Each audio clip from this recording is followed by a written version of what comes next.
โยโสภะคะวะอะระหังสัมมาสัมพุทโธสวากขาโตเยนะภะคะวะตาธัมโมสุปฏิปันโนยัสสะภะคะวะโตสาวกสังโฆธัมมังยังภะคะวันตังสัทธัมมังสัสสังฆังอิเมหิสกาเรหิยะถาคะหังอาโรปิเตหิอภิปูชยามาสาธุโนภันเตภะคะวะสุจิราปรินิพพุโตปิปาชิมาชนะตานุคัมปมานัสสะอิเมสกาเรทุกขตาปันนาการะโภเตปฏิคันนาโตอัมหากังทีกรตังหิตายะสุขายะอะระหังสัมมาสัมพุทโธภะคะวาพุทธังภะคะวันตังอภิวาเทมิสวากขาโตภะคะวะตาธัมโมธัมมังนัมสสามิสุปฏิปันโนภะคะวะโตสาวกสังโฆสังฆังนะมามิหันธรรมยังพุทธัสสะภะคะวะโตภุพพาคะนังอาการังกโรมาสินะโมตัสสะภะคะวะโตอะระหะโตสัมมาสัมพุทธัสสะนะโมตัสสะภะคะวะโตอะระหะโตสัมมาสัมพุทธัสสะนะโมตัสสะภะคะวะโตอะระหะโตสัมมาสัมพุทธัสสะหันธรรมยังพุทธาภิทุติกโรมาสิโยโสตถาคโตอะระหังสัมมาสัมพุทโธวิสัชจารณสัมปันโนสุขโตโลกวิทูอนุตตโรปุริสธรรมสารติสาธาเทวมโนสานังพุทโธภะคะวาโยอิมังโลกังสเทวกังสมาระกังสัมโพมกังสัสมณพรามณีปัสสังสเทวมโนสังสยังอภิญญาสันสิกตวาภเวเทสิโยธัมมังเทสิสิอาทิกัลยาณังมาเสกัลยาณังปริโยสันนกัลยาณังสัทธังสัพยัญชนะเกวะปริภูรณังปริสุทธังพรหมจริยังปกาเสสิธัมมังภะคะวันตังอภิปูชยามิธัมมังภะคะวันตังศิรสานะมามิ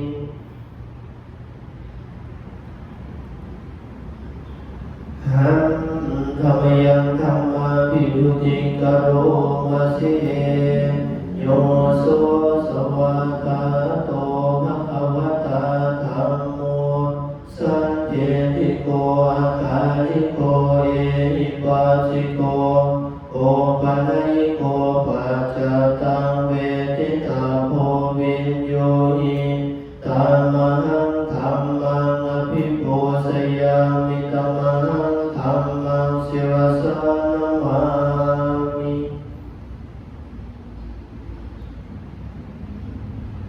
หันธรรมยังสังฆาภิทุติกโรมาสิ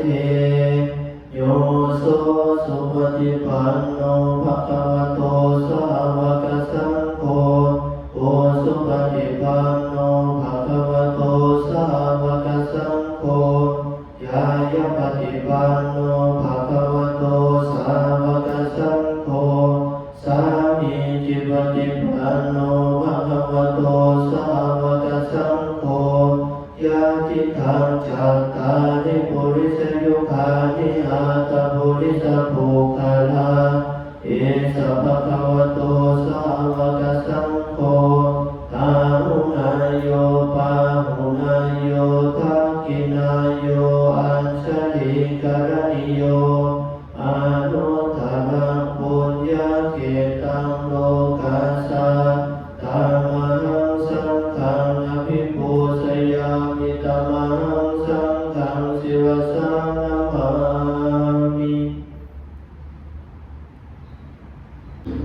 หัน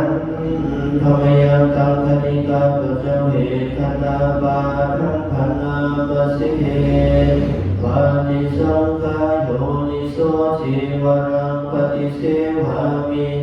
ยาวะเทวาสิทาสะปฏิฆาตายะอุณหาสะปฏิฆาตายะตังสัมมากัสสวะกาตปสิเลสัพสังฆาสานังปฏิฆาตายะยาวะเทวะอิริโกภินาปฏิสัทธนาตังปฏิสังขายโยนิโสภินนปาตังปฏิเสวามิเนวะทวายนะมัทายนะมันตนายนะวิภูสนายะยาวะเทวะอิมาสกายาสติติยายาปนายวิหิงสุภรติยาโรมจริยานุกหายาอิติปุรานันจะเวทนังปฏิหังกามินวันจะเวทนังนอุปาเทสามิยะตระจะเมภวิสติยนวัสตาจะภาสุวิหารโรจาติปฏิสังขายโยนิโสเสนาสนังปฏิเสวามิยาวะเทวาสิตาสะปฏิฆาตายะอุณหาสะปฏิฆาตายะ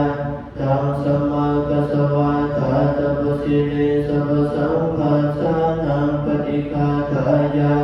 ยาวะเทวะอุตุภริสยาวิโนทนังปฏิสันทานารามาตังปฏิสังขายโยนิโสกิลานะปัจจยเพสะสปริกานังปฏิเสวามิยาวะเทวะอุปันนานังภายาภาติกานังเวทนานังปฏิฆาตายะอาภยาปัสสะปรมัตถายา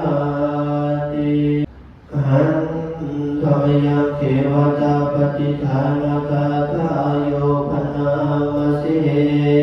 ยาเทวตาสัจจิวิหารวัสสินิทุเปกะเรโพธิกะเรกะหิกะหิตาธัมมทาเนนะภวันตุปุสิกาโสติกะโรเจตวิหารมันตะเลเทราชมาสานวกาจภิกขโวสานา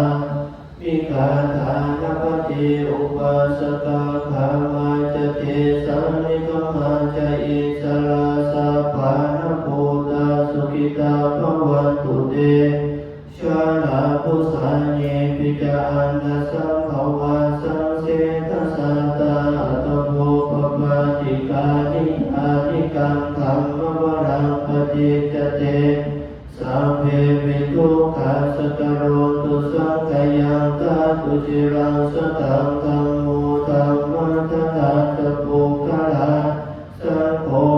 ตุสมะโฆวะอาทายะจะอิตายะจะอามิรังปตุสัทธัมโมสัพเพปิธัมมจาริโนพุทธิสัมภะปุณายามะธัมเมอริยภเวทิเตปะสันนาหุตุสัพเพปิปานิโนโพธัสสะสะเนสัมมาตารังภเวสันโตกาเลเทโวภวัสตุพุทธิภาวายสัตตานังสัมภิทังเนตุเมธะนิมาตาปิตาชะอัตตรชันนิจังราคัตติพุตตะเอวังธัมเมนะราชาโนราชังราคันโตสัพพะทากุศลธัมมากุศลธัมมาอภยกตาธัมมากตเมธัมมากุศลายสมิงสมเยกามาวชรังกุศลังจิตตังอุปันนังโหติโสมนัสสะกตังญาณสัมปยุตตังรูปารัมมนังวาสัทธารัมมนังวาคันธารัมมนังวาราสารัมมนังวาโพธาภารัมมนังวาธัมมารัมมนังวายังยังวาปนารวัตสมิงสมเยปะโส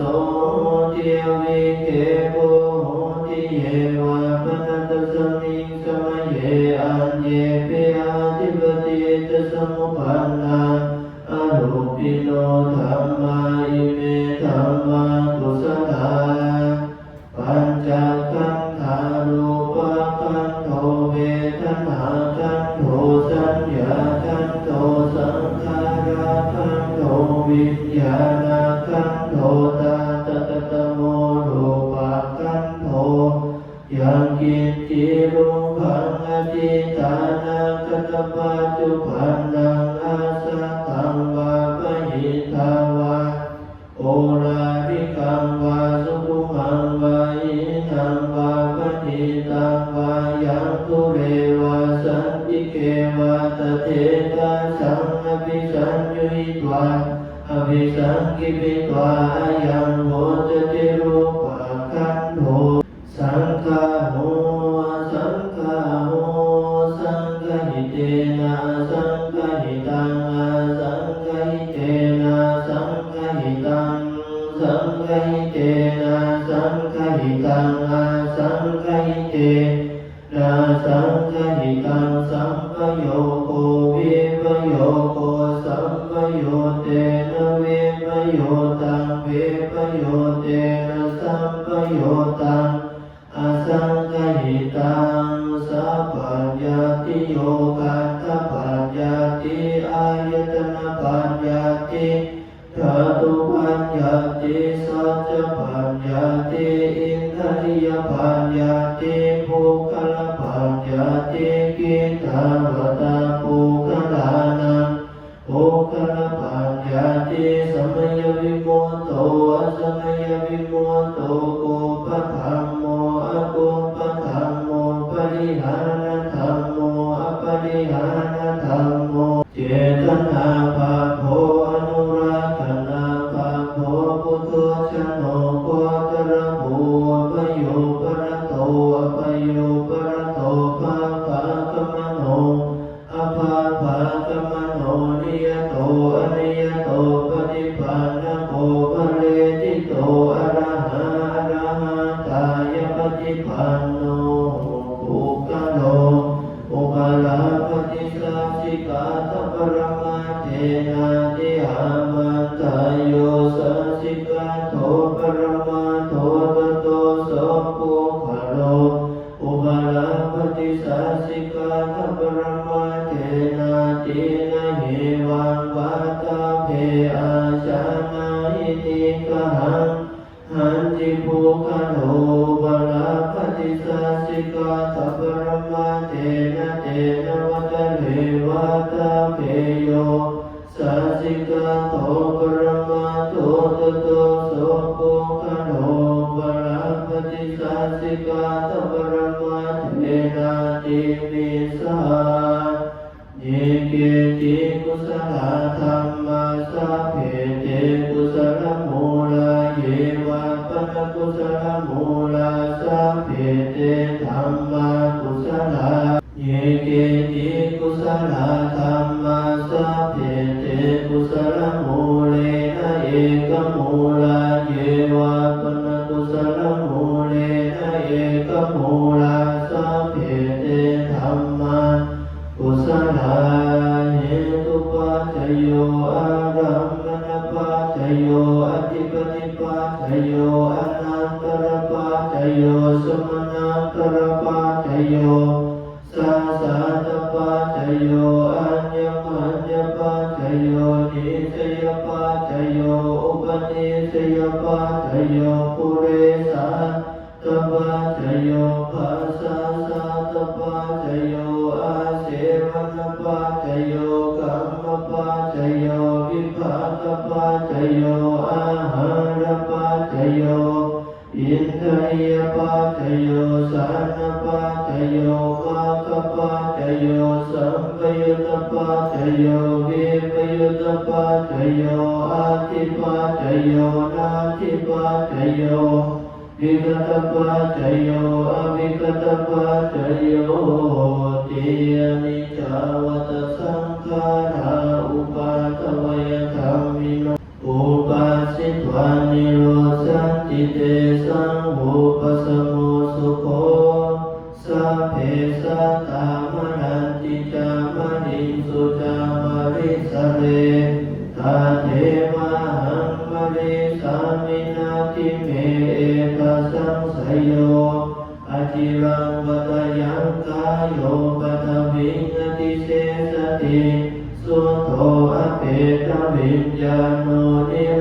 ทังวกนิคารังอาคาสิเมอาคาสิเมยาติเมตาสกาจเมเปตานาคาคินาคาสาภูเพกตมโนสรังนิรุนังวาโสโภวายาหัญญาปริเทวนาลตังเพตานมาทายาเอวังติทันติยาตโยอายังจะโคทากินาทินนาสังขังอิสุปฏิทิตาทิกราตังอิกายาสถานโสอุปกาปฏิโสยติธรรมโมจายังอิกาสิโตเปตานะปูชาจักตาอุราธาปรัญจภิกขุนมโนปทินังตุเมหิปุญญังปสุตังนามาปการติ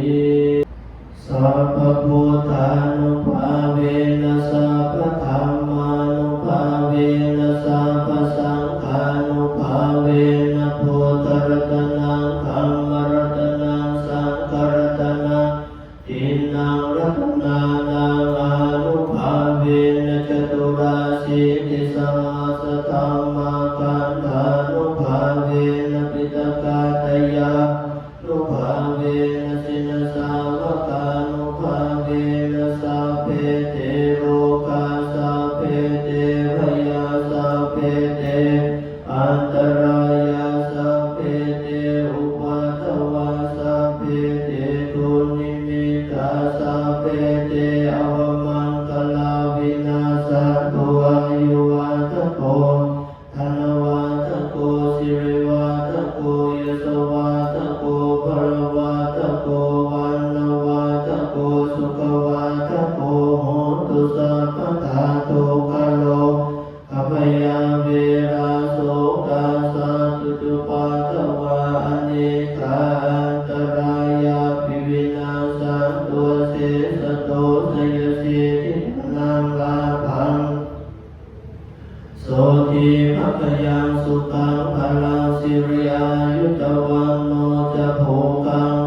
สัพเพสัตตาโคสัพพสัตทั้งหลายที่เป็นเพื่อนทุกข์แก่เจ็บตายด้วยกันทั้งหมดทั้งสิ้นอเวราอัปยปัสสาอานิกาหุตุขอให้ท่านทั้งหลายจงเป็นสุขเถิดอย่าได้จองเวรอย่าได้เบียดเบียนอย่าได้มีภัยอย่าได้มีความทุกข์กายทุกข์ใจซึ่งกันและกันเลยสัพเพสัตตาอันว่าสัตว์ทั้งหลายที่เป็นเพื่อนทุกข์เกิดแก่เจ็บตายด้วยกันทั้งหมดทั้งสิ้นสุขีอัตานังปริหารันตุขอให้ท่านทั้งหลายจงมีความสุขเถิดสัพพสัตว์เหล่าใดที่เวียนว่ายตายเกิดที่มีความทุกข์ขอให้พ้นจากทุกข์เถิดสัพพสัตว์เหล่าใดที่มีความสุขแล้วขอให้ได้รับความสุขยิ่งขึ้นไปอิทังโนยะตินังโหตุสุขิตาโหตุยะตโยสาธุสาธุสาธุอนุโมทามิอะหังสัมมาสัมพุทโธภะคะวาพุทธังภะคะวันตังอภิวาเท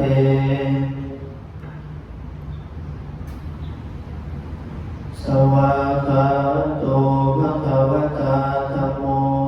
ธัมมังนัมสสามิสุปฏิปันโนภะคะวะโตสาวกสังโฆสังฆังนัมมา